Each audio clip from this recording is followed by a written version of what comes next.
பாஜக விமர்சனம் பண்ணிருக்காங்க. ஏற்கனவே உள்ளதுக்கு ஸ்டிக்கர் ஒட்டப்பட்டிருக்கு, அரைச்சமாவே தான் அரைச்சிருக்காங்க, புதியதா எதுவும் இல்லை. என்னோட விவாதிக்க நான் கேட்கிற கேள்விக்கு பதில் சொல்ல தமிழ்நாடு முதலமைச்சர் தயாரான கேள்வி கேட்கிறாரு. அவர் என்ன பண்ணாருன்னா ஒரு புரிதல் இல்லை அப்படிங்கிறத நினைக்கிறேன் நான். சரி, ஒரு ஆட்சி மாற்றம் ஏற்பட்டதுக்கு பிறகு நம்ம வந்து ஒரு மிகப்பெரிய ஒரு அடித்தளத்தை உருவாக்கிட்டோம்.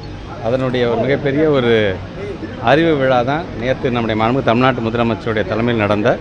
ஏறத்தாழ ஒரே ஒரு கல்வியாண்டில் மட்டும் 901 பிள்ளைங்க வந்து உயர்கல்வி நிறுவனங்களில் 12th முடிச்சிருக்க முடியும் ஏதோ ஒரு கல்லூரி அப்படின்ட்டு இல்லாமல் அந்தந்த மாவட்டத்தில் அந்தந்த மாநிலத்தில் எதெல்லாம் உயர்ந்த நிறுவனமாக கல்வி நிறுவனமாக கருதப்படுகின்றதோ அதில் ஒரு கல்வியாண்டு நான் சொல்கிறேன். ஆனால் ஆட்சி மாற்றம் ஏற்படுது 1800 பேரை நம்ம சேர்த்துருக்கோம்.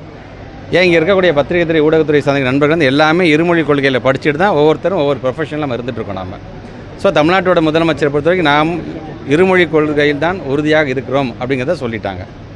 அடுத்தது மனப்பாடம் பண்ணிட்டு போய் நம்ம பாடம் பரிசு எழுதுறதை காட்டிலும் புரிதலோடு இருக்க வேண்டும் என்று தமிழ்நாடு முதலமைச்சர் சொல்லியிருக்கார். மற்றொன்று அறிவியல் சார்ந்து நம்முடைய பிள்ளைங்க சிந்திக்க வேண்டும் என்று நமக்கு என்னென்னலாம் தேவையோ அதை முழுமையாக நம்ம சொல்லியிருக்கிறோம். பிள்ளைகளுக்கு மன உளைச்சல் இல்லாமல் இருக்க வேண்டும் என்பதற்காக அந்த கற்றலும் கற்பித்தலும் மகிழ்ச்சியாக இருக்க வேண்டும் என்பதற்காக 11ஆம் வகுப்பில் இருக்கின்ற அந்த பொதுத் தேர்வையும் இப்போ நம்ம வந்து ரத்து செஞ்சுருக்கோம். ஸோ இப்படி நம்ம ஒவ்வொன்றையும் பார்த்து நம்ம செய்யும் பொழுது அது சார்ந்து அவங்களால டிபேட்டுக்கு வர முடியாமல் இதை நானும் கருத்து சொல்லுகிறேன் என்கிற விதத்தில் அவர்கள் சொல்வது வந்து அது சரியாகவும் இருக்காது, முறையாகவும் இருக்காது. இன்னொன்று வந்து என்னென்னா, இன்றைக்கி நம்மை பொறுத்த வரைக்கும் அரசியல் ரீதியாக கண்மூடித்தனமாக நாம் வந்து எதையுமே நம்ம எதிர்க்கவில்லை. எதெல்லாம் நம்முடைய பிள்ளைகளுக்கு தேவை என்பதை நாம் உறுதியாக நாம் நம்பக்கூடிய நம்ம நல்லதை நம்ம எடுத்துக்கிறோம்.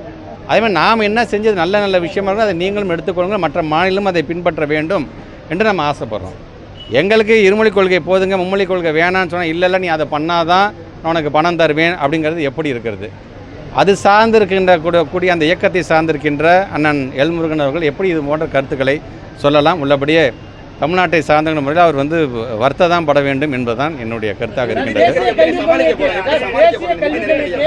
ஒவ்வொரு அம்சத்துக்கும் போட்டியாக தான் இந்த மாநில கல்விக் கொள்கையை வந்து வேணுமெனே வந்து வரையறுத்திருக்காங்கன்னு பிஜேபியோட குற்றச்சாட்டு. இல்லை, பிஜேபி போட்டியான எனக்கு புரியவே இல்லை நீங்கள் சொல்கிறது. இன்னும் தேசிய கல்விக் கொள்கை 1+1 = 2 கணக்கு பாடம் சொல்லுதுன்னா நீங்கள் 1+1 = 2 நீங்கள் சொல்லக்கூடாதுன்னு சொல்ல. அதான் நான் சொல்கிறேன், கண்மூடித்தனமாக நாங்கள் எதையும் எதிர்க்கவில்லை. ஆனால் மொழி சார்ந்து எங்களுடைய கொள்கை சார்ந்து நீங்கள் உள்ளே புகுத்தும் பொழுது குலக்கல்வியை கொண்டு வந்தீங்கன்னா முதல் ஆளாக நாங்கள் தான் இருப்போம், அது எதிர்ப்பதற்கு.